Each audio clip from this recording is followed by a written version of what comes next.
Hello दोस्तों, इस समय मैं देश की सबसे बड़ी अदालत सुप्रीम कोर्ट में मौजूद हूं। ईवीएम का मामला अब सुप्रीम कोर्ट में पहुंच चुका है। क्या कुछ चल रहा है सुप्रीम कोर्ट में, आज मैं आपको डिटेल में बताने वाला हूं। दोस्तों, आपको मालूम है कि 3 राज्यों में जिस तरीके से भारतीय जनता पार्टी ने सरकार बनाई है, उसको लेकर सवाल खड़े हो रहे हैं। कहा जा रहा है कि ईवीएम हैकिंग से भारतीय जनता पार्टी ने 3 राज्यों में सरकार बनाई है।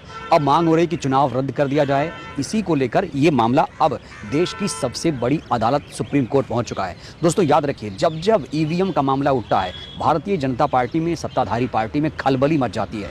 अभी की एक बहुत बड़ी खबर है। अभी की खबर यह है जहां पर कहा जा रहा है कि चुनाव आयोग, सुप्रीम कोर्ट, ये दोनों लोकतंत्र को बचा सकते हैं। इसी मांग को लेकर एक याचिका फिर से लगाई गई है। आपको बता दूं, सुप्रीम कोर्ट में इस समय ईवीएम को लेकर बहुत सारी याचिकाएं लगाई गई हैं।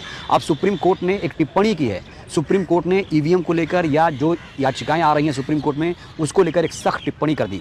उन्होंने कहा, सुप्रीम कोर्ट ने, कि ये जो ईवीएम का मामला है वो कितनी बार उठाया जाएगा, बार बार ईवीएम का मुद्दा क्यों उठाया जा रहा है। ये एक टिप्पणी आई है सुप्रीम कोर्ट की तरफ से और माना जा रहा है एडीआर की जो याचिका है उस पर अब बहुत जल्द शीघ्र सुनवाई होगी, क्योंकि 1-2 याचिकाएं नहीं, एडीआर की सबसे मजबूत याचिका है। उस याचिका को लेकर देश की जो उम्मीदें हैं काफ़ी हैं देश को। इस तरीके से जो सरकार बनाई गई है, खासतौर से 3 राज्यों में, उसको लेकर अब सवाल खड़े हो रहे हैं। क्योंकि दोस्तों, ईवीएम का जो मामला है खासतौर से, वो अब बहुत गंभीर हो चला है।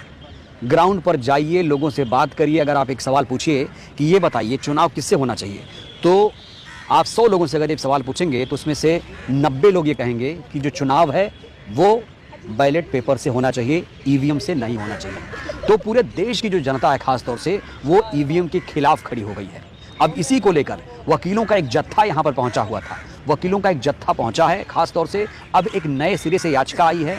खासतौर से बहुत सारे वकीलों ने ईवीएम का कड़ा विरोध कर दिया है। सूत्रों के हवाले से ये भी खबर है कि जो ईवीएम का मसला अभी चल रहा है, डीवाई चंद्रचूड़ साहब भी इस मामले को लेकर नज़र बनाए हुए हैं। अब डीवाई चंद्रचूड़ साहब जो एडीआर की याचिका है उसको लेकर माना जा रहा है कि बहुत जल्द सुनवाई होगी। और ये भी लोग कह रहे हैं कि जब सुनवाई होगी तो ईवीएम को बैन कर दिया जाएगा। बड़ा सवाल है, क्या सुप्रीम कोर्ट ईवीएम का कोई समाधान करेगा? क्या सुप्रीम कोर्ट अब ईवीएम का परमानेंट इलाज करेगा? क्योंकि देश की जो जनता है खासतौर से अब उग्र हो चली है। मैं बार बार कह रहा हूँ, ईवीएम के मामले पर सड़क से लेकर संसद और संसद से लेकर सुप्रीम कोर्ट तक लगातार आवाज़ उठाई जा रही है। अब पूरा मामला, मैं यहाँ खड़ा हूँ, देश की सबसे बड़ी अदालत से मैं रिपोर्टिंग कर रहा हूँ इस समय। दोस्तों, ये मामला इतना ज़्यादा बड़ा है कि मैं खुद यहाँ पर पहुँचा हूँ और तमाम वकीलों से मैंने बातचीत की है। वकीलों ने भी सकारात्मक रिजल्ट बताए हैं।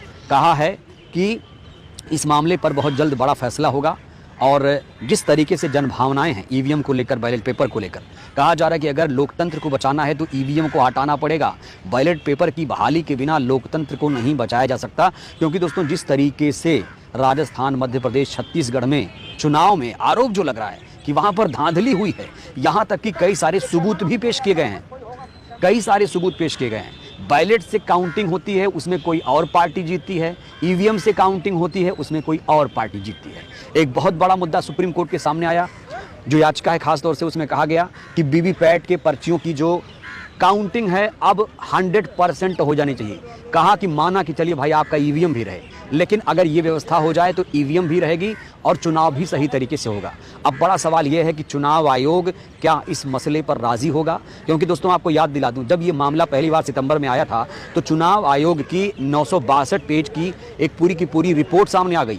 962 पेज में ये कहा गया कि ईवीएम से चुनाव गलत नहीं हो रहा है, ईवीएम से सही तरीके से चुनाव हो रहा है। चुनाव आयोग फिलहाल ये मानने को तैयार नहीं है कि ईवीएम से चुनाव गलत तरीके से होगा, ईवीएम में धांधली हो सकती है, ईवीएम में भ्रष्टाचार हो सकता है, ईवीएम हैक हो सकती है। ये चुनाव आयोग मानने को तैयार नहीं है।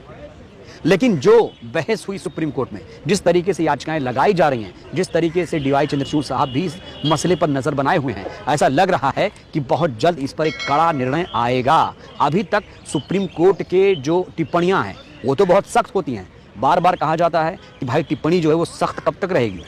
सख्त आदेश, कड़ा निर्णय लेना पड़ेगा। अगर लोकतंत्र को बचाना है तो आपको ईवीएम को हटाना पड़ेगा।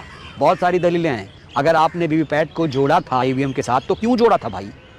अगर ईवीएम दूध की धुली थी तो उसमें वीवीपैट को जोड़ने की ज़रूरत क्यों पड़ी? अब देश विश्व गुरु की राह पर है। विश्व में जाके देखिए ईवीएम की क्या हालत है। तमाम देशों ने ईवीएम को बैन कर दिया, बड़े बड़े विकसित देशों ने बैन कर दिया, चाहे वो अमेरिका हो, जापान हो, जर्मनी हो, इटली हो, इंग्लैंड हो। तमाम देशों ने ईवीएम को कूड़े में फेंक दिया है।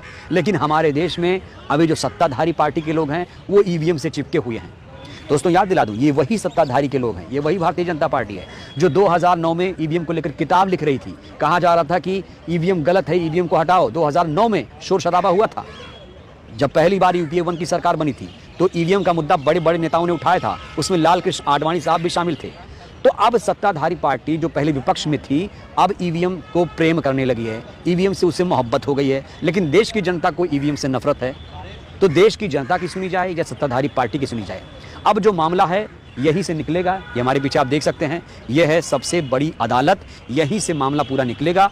अब डीवाई चंद्रचूड़ साहब के ऊपर है पूरा दारोमदार। वो चाहेंगे तो ईवीएम को बैन कर सकते हैं, वो चाहेंगे तो लोकतंत्र जो ढहने वाला है उसको बचा सकते हैं। पूरी की पूरी उम्मीदें डीवाई चंद्रचूड़ साहब के ऊपर टिक गई हैं। डीवाई चंद्रचूड़ साहब चाहें तो एक झटके में ईवीएम को बैन कर सकते हैं, इतना पावरफुल है। दोस्तों लोकतंत्र के 4 स्तंभ हैं जिसमें से सुप्रीम कोर्ट भी आता है। तो ये लोकतंत्र का सबसे मजबूत स्तंभ है, जहां से चाहें तो जो फैसले आप दे सकते हैं।